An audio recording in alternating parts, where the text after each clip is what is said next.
Vote পেলেই যে নেতা হয়ে গেলাম, বিষয়টা এরকম না। একজন নেতা শুধু মুখে বললে হবে না নেতা। এ লিডার ইজ এ হু, একজন নেতা সেই who knows the way, who shows the way, who goes the way. একজন নেতা সেই যে পথ চেনে, পথ দেখায় এবং সেই পথে আমাদেরকে নিয়ে যায়। পথটা কিসের পথ? হকের পথ, কোরআনের পথ। আসসালামু আলাইকুম ওয়া রাহমাতুল্লাহি ওয়া বারাকাতুহু। বিসমিল্লাহ আলহামদুলিল্লাহ ওয়াসসালাতু ওয়াসসালামু আলা রাসূলিল্লাহ ওয়া আলা আলিহি ওয়া আসহাবিহি আজমাইন। أما بعد وقال الله سبحانه وتعالى في كلامه المجيد والفرقانه الحميد ولقد كان لكم في رسول الله أسوة حسنة।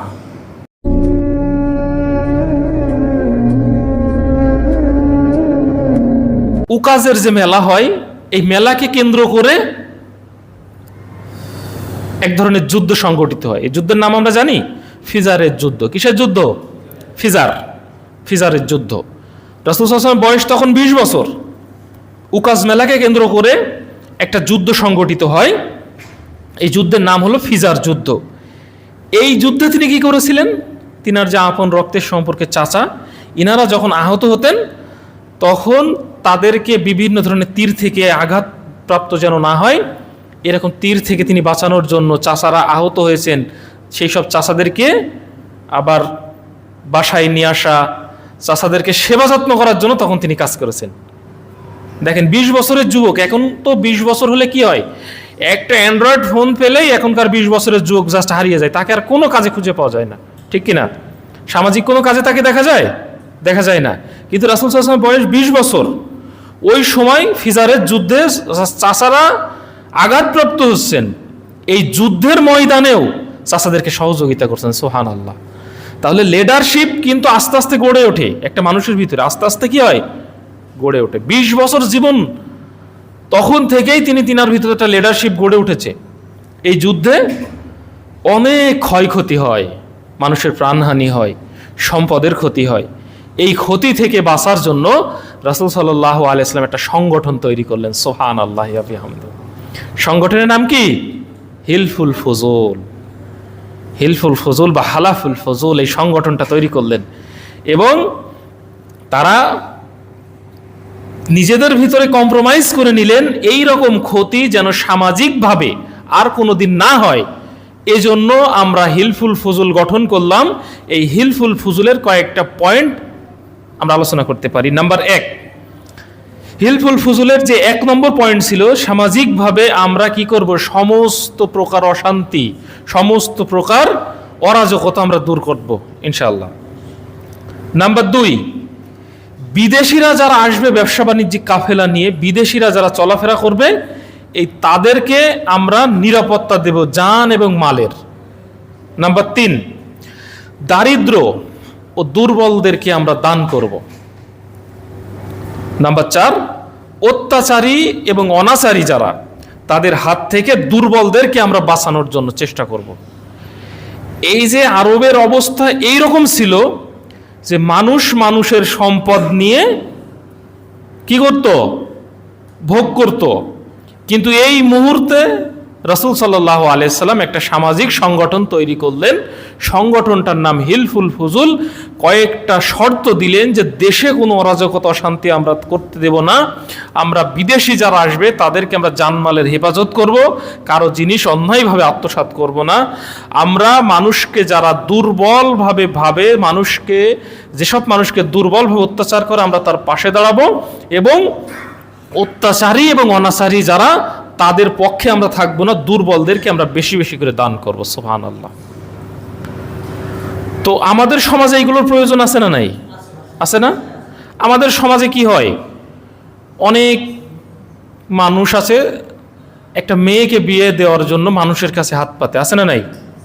তো আমাদের যদি একটা সংগঠন থাকতো, যুব সমাজের একটা সংগঠন থাকতো, যে এই সংগঠনটা করা হলো, এই সংগঠনের অমুক হবে প্রধান, অমুক হবে কর্মী, এইভাবে যদি আমরা একটা সংগঠন করি এবং আমরা ওখানে যদি নিয়মিত কিছু অর্থ উপার্জন জমা করি, বছর শেষে একটা মানুষকে সহযোগিতা করতে পারবো কি পারবো না?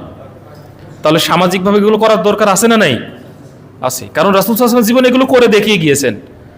দেশে অরাজকতা অশান্তি যখন বৃদ্ধি পেয়েছে তখন তিনি এই সংগঠনটা প্রতিষ্ঠিত করে একটা নজিরবিহীন একটা কাজ করে গিয়েছেন, যে ইসলামের ইতিহাসে এই রকম কোনো ঘটনা নাই যে আয়ামে জাহিলিয়াতের যুগেও একটা সামাজিকভাবে এই রকম একটা সংগঠন করে সমাজটাকে পুনর্গঠন করেছেন। মানুষের মধ্যে মারামারি কাটাকাটি একেবারেই বিলুপ্ত। সুবহানাল্লাহি ওয়া বিহামদিহি। তো এইভাবে যখন তিনি সংগঠনটা তৈরি করলেন, আস্তে আস্তে মানুষ তাকে বেশি বিশ্বাস করতে লাগলো, বেশি ভালোবাসতে লাগলো। মানুষ নিজের সম্পদ, নিজের টাকা পয়সা তিনার কাছে দেওয়ার চেষ্টা করলো। সুবহানাল্লাহ। যার যাই করি না কেন, অন্তত আমাদের এই মুহাম্মাদের কাছে সাল্লাল্লাহু আলাইহি ওয়াসাল্লাম রাখলে আমার টাকা পয়সা মার নাই। তিনি সামাজিকভাবে এমন একজন ব্যক্তিত্ব ছিলেন। তো এভাবে চলতে চলতে রাসূল সাল্লাল্লাহু আলাইহি ওয়াসাল্লামের বয়স যখন 25 বছর, আম্মা জান খাদিজাতুল কুবরা রাদিয়াল্লাহু তাআলা আনহা, তিনি একজন ধনবান ব্যক্তি ছিলেন। তো তিনার ব্যবসায়িক কাজে মানুষকে নিয়োগ করতেন, বিভিন্ন দেশে ব্যবসায়িক কাফেলা নিয়ে যেত। ওই ব্যবসায়ের যে পরিমাণ লাভ হতো, ওই লাভটা সে দেখতো এই পরিমাণ লাভ হয়েছে, যে ব্যবসায়ী ছিল তাকে কিছু দিত, নিজেও কিছু রাখতো। কিন্তু মানুষের মুখে, লোকে মুখে যখন শুনলো যে মুহাম্মদ একজন সত্যবাদী, একজন বিশ্বাসী সাল্লাল্লাহু আলাইহি সাল্লাম, একবার আমি তাকে পাঠিয়ে দেখি। তো রাসূল সাল্লাল্লাহু আলাইহি সাল্লামকে একবার কাফেলায় পাঠিয়ে দেওয়া হলো, সিরিয়ার একটা কাফেলায়। সেখান থেকে ব্যবসা কার্য শেষ করে এসে টোটাল ব্যবসার খতিয়ান টানা হলো। সুবহানাল্লাহি ওয়া বিহামদিহি। দেখা গেল এত পরিমাণ লাভ, এত পরিমাণ মুনাফা এর আগে আর কেউ যায় নাই। কারণ কাফেলা রাস্তার মধ্যখানে থাকতে থাকতে পকেটে ডানে বামে ঢুকে যেত আগে। কিন্তু রাসূল সাল্লাল্লাহু আলাইহি ওয়াসাল্লাম পুরো অর্থ যখন এনে দিলেন, আম্মা জান খাদিজাতুল কুবরা রাদিয়াল্লাহু তাআলা আনহা বিস্মিত হয়ে গেলেন, এই রকম ব্যবসার মুনাফা তো এর আগে আমাকে কেউ দেয় নাই। তো তিনার সততা, তিনার নিষ্ঠা, তিনার চরিত্র, তিনার আচরণ দেখে আম্মা জান খাদিজাতুল কুবরা রাদিয়াল্লাহু তাআলা আনহা খুব মুগ্ধ হয়ে গেলেন। মনে প্রাণে তিনাকে স্বামী হিসেবে পাওয়ার জন্য একটা বাসনা কাজ করলো। সুবহানাল্লাহ। এরপর রাসূল সাল্লাল্লাহু আলাইহি ওয়াসাল্লামের সাথে তার বিয়ে হলো। এখন যখন রাসূল সাল্লাল্লাহু আলাইহি ওয়াসাল্লামের বিয়ে হয়েছে, তখন সমস্ত সম্পত্তির মালিক কে হয়ে গেল? রাসূল সাল্লাল্লাহু আলাইহি ওয়াসাল্লাম নিজেই হয়ে গেল। অর্থাৎ সম্পত্তি খরচের একটা তার রাইট এসে গেল। এবার শুরু করলেন তিনার সম্পদ মানুষকে দান করা। সুবহানাল্লাহি ওয়া বিহামদিহি। ইসলামের যে অর্থনৈতিক সাপোর্ট, প্রাথমিক অবস্থা থেকেই অর্থনৈতিক সাপোর্ট প্রথম যিনি দেন তিনি হলেন আম্মা জান খাদিজাতুল কুবরা রাদিয়াল্লাহু তাআলা আনহা। তিনার সম্পদ দিয়েই ইসলামের প্রাথমিক যুগে ইসলামিক কাজ আঞ্জাম হতো। সুবহানাল্লাহ।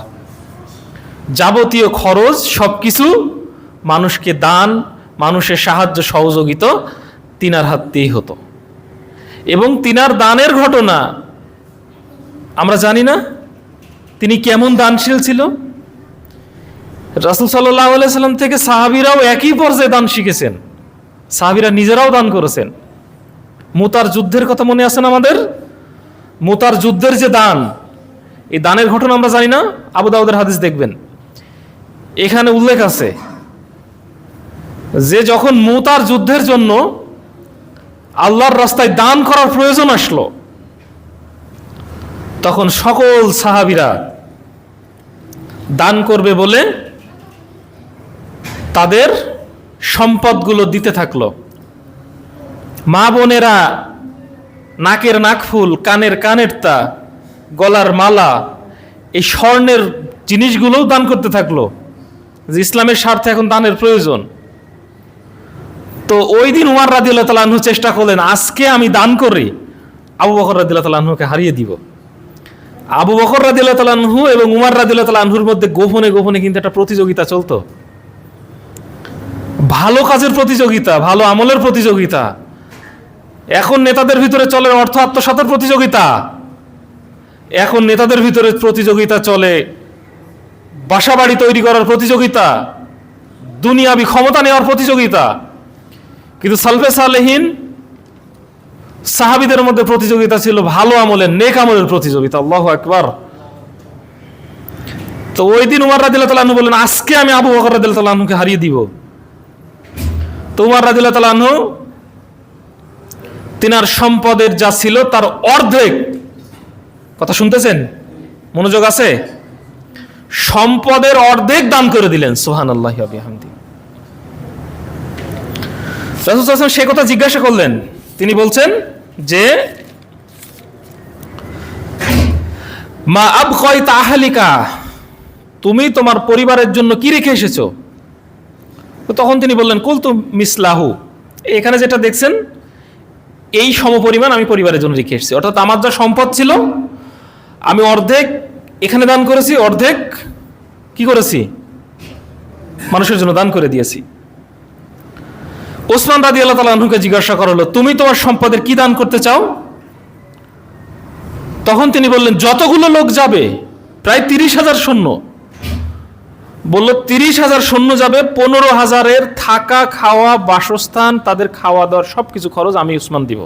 সুবহানাল্লাহ। যখন আবু বকর রাদিয়াল্লাহু তাআলা আনহুকে জিজ্ঞাসা করলো যে তুমি কি দিয়েছো, তিনার সামান্য কিছু দান সামনে রাখা হলো। তখন তিনাকে বলা হলো মা আবকাইতা আহলিকা, বাড়ির জন্য কি রেখে এসেছো? তখন তিনি বললেন আবকাইতু লাহুমুল্লাহু ওয়া রাসূলুহু। আল্লাহু আকবার। আমি বাড়িতে কেবল আল্লাহ এবং আল্লাহর রাসূলকে রেখে এসেছি, কিছুই নেই আমার বাড়িতে। আর আমার যা ছিল আমি সব এখানে পেশ করে দিয়েছি। সুবহানাল্লাহি ওয়া বিহামদিহি। উমর রাদিয়াল্লাহু তাআলা আনহু সেদিন আফসোস করে বলেছিলেন, লা উসাবিকুকা ইলা শাইইন আবাদা, আমি আপনাকে আর জীবনেও হারাতে পারবো না। এটাই হলো আল্লাহর রাস্তায় দান। কেউ দিচ্ছে অর্ধেক, অর্ধেক বাড়ি রেখে আসছে, কেউ দিচ্ছে 15,000 সৈন্যর জন্য থাকা খাওয়া বাসস্থান যাবতীয় জিনিস। আর আবু বকর রাদিয়াল্লাহু তাআলা আনহু অল্প কিছু অর্থ এনে সামনে দিয়ে বললেন, আমি আমার বাড়িতে আল্লাহ এবং আল্লাহর রাসূল ব্যতীত আর কিচ্ছু রেখে আসি নাই। তো ইসলামের যে দান, এই দান প্রাথমিক অবস্থায় শুরু করলেন আম্মাজান খাদিজাতুল কুবরা রাদিয়াল্লাহু তাআলা আনহা। উনার টাকা দিয়েই সেই দান কার্য শুরু হলো। রাসূল সাল্লাল্লাহু আলাইহি ওয়াসাল্লাম এই দান করতেন, মানুষকে বেশি বেশি দান করতেন। সামাজিকভাবে কোনো মানুষ তিনার কাছে এসে চাইলে তিনি কোনোদিনও না বলতেন না। সুবহানাল্লাহ। যদি কিছু না দিতে পারতেন, মাথাটায় হাত বুলিয়ে বলতেন আজকে দিতে পারলাম না, আগামী দিন দিব ইনশাআল্লাহ। এমনভাবে তিনি সামাজিক নেতা ছিলেন। তিনি দেখিয়ে দিয়ে গিয়েছেন যে সমাজে বসবাস কিভাবে করতে হয়, মানুষকে কিভাবে উপকার করতে হয়। বয়স যখন 35 বছর, আস্তে আস্তে 35 বছর বয়স হলো, তখন কাবাঘর সংস্করণের জন্য প্রয়োজন আসলো। কাবার অবস্থা তখন এমন ছিল যে ইব্রাহিম আলাইহিস সালাম এবং তিনার সন্তান ইসমাইল আলাইহিস সালাম তৈরি করে রেখে গিয়েছেন। তো ওই অবস্থায় এখন তো কাবার উপরে ছাদ আছে, ওই সময় ছাদ ছিল না, বৃষ্টি পড়তো, দেয়ালটায় ফাটল ধরেছিল। এখন এই কাবা সংস্করণের জন্য প্রয়োজন হলো। তখন কে দিবে আল্লাহর ঘরে হাত? কেউ কি ভাঙতে চায়?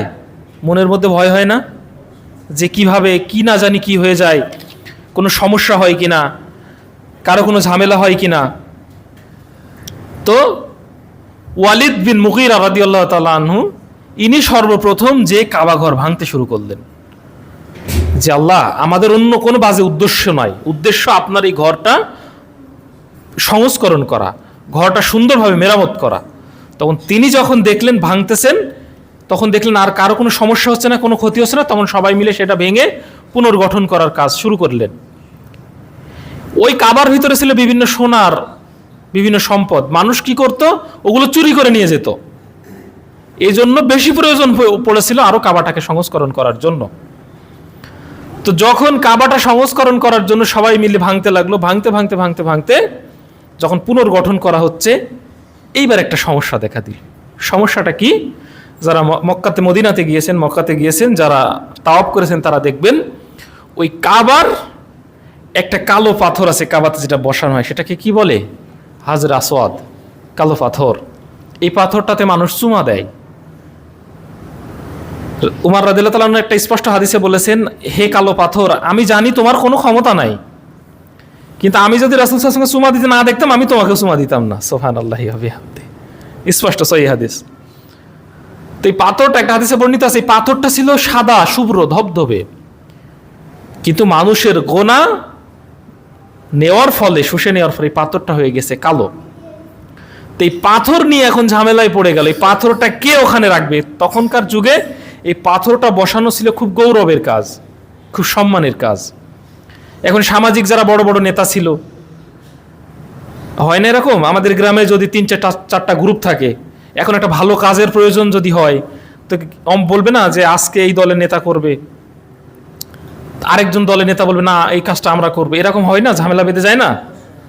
তো হাজারে আসওয়াদ পাথরটা খুব সম্মানের একটা পাথর, তখন তাদের মধ্যে একটা ঝামেলা জড়িয়ে গেল যে এই পাথরটা কে বসাবে।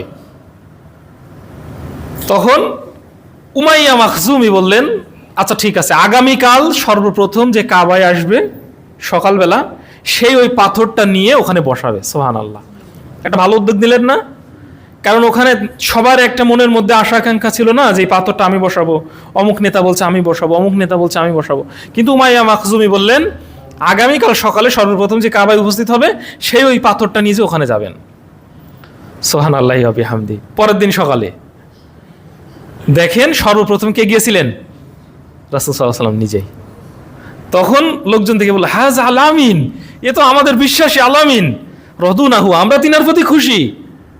হাজা মুহাম্মদ সাল্লাল্লাহু আলাইহি ওয়াসাল্লাম, ইনি তো মুহাম্মদ, প্রশংসিত একজন মানুষ। আচ্ছা তুমি তাহলে পাথরটাকে বসাও। দেখেন নেতৃত্ব দেওয়ার দায়িত্ব তার উপরে দিচ্ছে যে তুমি দাও, পাথরটা তুমি বসাও। কিন্তু তিনি কি করেছিলেন আমরা জানি এই ঘটনা, তিনি বললেন একটা চাদর নিয়ে আসো। সুবহানাল্লাহি ওয়া বিহামদিহি। দেখেন কেমন নেতার পেছনে ছুটবেন, কেমন নেতার পেছনে আমরা ছুটবো, শিক্ষা নেন একটু। হোক সেটা সামাজিক নেতা, হোক সেটা সামাজিক কোনো অঙ্গ সংগঠনের নেতা, হোক সেটা রাজনৈতিক নেতা, কেমন নেতার পিছনে ছুটবেন একটু শিক্ষা নেন। রাসূল সাল্লাল্লাহু আলাইহি ওয়াসাল্লাম যখন এইটা পাথরটা বসানোর সৌভাগ্যটা অর্জন করলেন, তখন বললেন আচ্ছা পাথরটা তুমিও বসাও। তখন তিনি বললেন যে একটা চাদর নিয়ে আসো। চাদর নিয়ে আসা হলো, হাজারে আসওয়াদের পাথরটা ওখানে রাখলেন। রেখে যেই সকল মানুষের মধ্যে দ্বন্দ্ব ছিল, এখনকার দ্বন্দ্ব আছে না আমাদের, ওই সমস্ত নেতাদেরকে ডেকে বলল, তোমরা এই কোণা ধরো, তোমরা ওই কোণা, তোমরা এই কোণা, তোমরা এই কোণা, এবার 4 জন মিলে নিয়ে যাও ওখানে। আল্লাহু আকবার। আমরা হলে যদি আমাদের দায়িত্ব দেয়া হতো, আমি মনে করতাম আমি বড় আব্দুল্লাহ, আমার পরে আব্দুল্লাহ নাই, আমি নিজেই যাই, কার ভিতরে ঝামেলা থাকলো কি না থাকলো আই ডোন্ট কেয়ার, আমার দেখার প্রয়োজন আছে? প্রয়োজন নাই। আমি নেতৃত্ব পেলেই দ্যাটস জাস্ট এনাফ, আমি নেতৃত্ব পেলেই আমি সবকিছু করব। এরকম আমাদের ভিতর আছে না? এরকম আছে। নেতৃত্ব দেওয়ার লোভ নাই, এরকম মানুষ খুঁজে পাওয়া দুষ্কর। আমি বড় বড় বয়ান দিচ্ছি, আমাকে যদি বলা হয় তোমাকে কোন ঝিনাইদহ জেলার এমপি বানানো হবে, আমি এখনই দাড়ি শেভ করে জুব্বা টুপি খুলে এখনই চলে যাব, একটা টাই স্যুট পরে, যে নেতৃত্ব আমাকে দেন, আমি এখনকার এমপি হয়ে যাব। নেতৃত্ব দেওয়ার ক্ষমতা বিশাল একটা লোভ। তো রাসূল সাল্লাল্লাহু আলাইহি ওয়াসাল্লাম নেতৃত্ব দেওয়ার ক্ষমতা দিচ্ছেন যে তোমাকে এই হাজারের পাথরটা, হাজার আসওয়াদের পাথরটা ওখানে ঢোকানো হবে, যাও তুমি চলে যাও। কিন্তু তিনি দেখলেন আমি যদি এই পাথরটা ওখানে বসাই, তাহলে এই যে নেতাদের ভিতরে যে গন্ডগোল গ্যামজাম রয়েছে এটা আর মিটবে না। তখন সবাইকে ডেকে বলা হলো 4 জন ধরে পাথরটা নিজে ওখানে বসাও। সুবহানাল্লাহি ওয়া বিহামদিহি। এই হলো সামাজিক জীবন, এই হলো সামাজিক নেতা। কেমন নেতার পেছনে আমরা ছুটবো, শিক্ষা নেন এখান থেকে। এমন নেতার পেছনে ছুটেন না, আমি আগেই বলেছি, বারবার বলেছি, আমি জোড়হাত করে বলেছি যে এমন নেতার পেছনে ছুটবেন না যে নেতা আপনাকে শুধুমাত্র দুনিয়া দেখায়। আপনি সেই নেতার পেছনে ছুটবেন দুনিয়া এবং আখিরাত উভয় দেখাতে পারে, সে যেই হোক। শুধুমাত্র দুনিয়া দেখিয়ে ক্ষান্ত হবে এইরকম নেতার পিছনে আমরা ছুটবো না, আখিরাত আমাকে দেখানো লাগবে। তো দেখেন তিনি পাথরটা বসালেন সকলের সম্মতি নিয়ে, রাজি খুশি নিয়ে, যেন কোনো দ্বন্দ্ব বিভেদ না থাকে। সুবহানাল্লাহি ওয়া বিহামদিহি। সামাজিকভাবে তিনি কত উদার ছিলেন দেখেন। কোনো মানুষ যদি সমাজে বসবাসরত অবস্থায় একজন আরেকজনের সাথে গন্ডগোল ফিতনা ফাসাদ করেছেন, তিনি আগে দেখেছেন দোষটা কার, সে মুসলমান হোক আর হিন্দু হোক, সে মুসলমান হোক আর ইহুদি হোক, দোষ জারি হয়েছে তাকেই তিনি সাজা দিয়েছেন। এমন নয় যে মুসলমান বলে সে পার পেয়ে যাবে, ইহুদি বলে সে পার পাবে না, এরকম হয় নাই। সামাজিকভাবে উনি এরকম নেতা ছিলেন না। তাহলে আমাদের এখনই সিদ্ধান্ত নিতে হবে আমরা কেমন নেতার পিছনে ছুটব। বুঝতে পারছি ইনশাল্লাহ? এই ছিল তিনার সামাজিক জীবন। সামাজিক জীবনে এমন এক সময় ছিল মক্কার জীবনে কুসংস্কার ছিল অনেক। কোনো মানুষ যখন সফরে বের হতো কি করতো জানেন? এই পাখি এভাবে ছেড়ে দিত। পাখি যদি ডান দিকে উঠতো তাহলে মনে করতো আমার সফরটা ভালো হবে, আর বামে উড়ে গেলে মনে সফরটা ভালো হবে না। রাসূল সাল্লাল্লাহু আলাইহি সাল্লাম বললেন, এই পাখি উড়ার সাথে মানুষের সফরের ভালো মন্দ নির্ণয় হয় না। ভালো মন্দ নির্ণয় হয় তার ভাগ্যের উপরে। তৎকালীন যুগে পেশাকে কুলক্ষণ মনে করা হতো। রাসূল সাল্লাল্লাহু আলাইহি ওয়াসাল্লাম বললেন, পেশায় কোনো কুলক্ষণ নেই। সামাজিকভাবে তিনি অনেক সংস্করণ করেছেন, অনেক ভালো ভালো কাজ করেছেন। নেতৃত্ব দেওয়ার যোগ্যতা আল্লাহ তাআলা তাকে দিয়েছেন। তিনি সামাজিকভাবে নেতৃত্ব দেওয়ার অধিকার অর্জন করেছিলেন।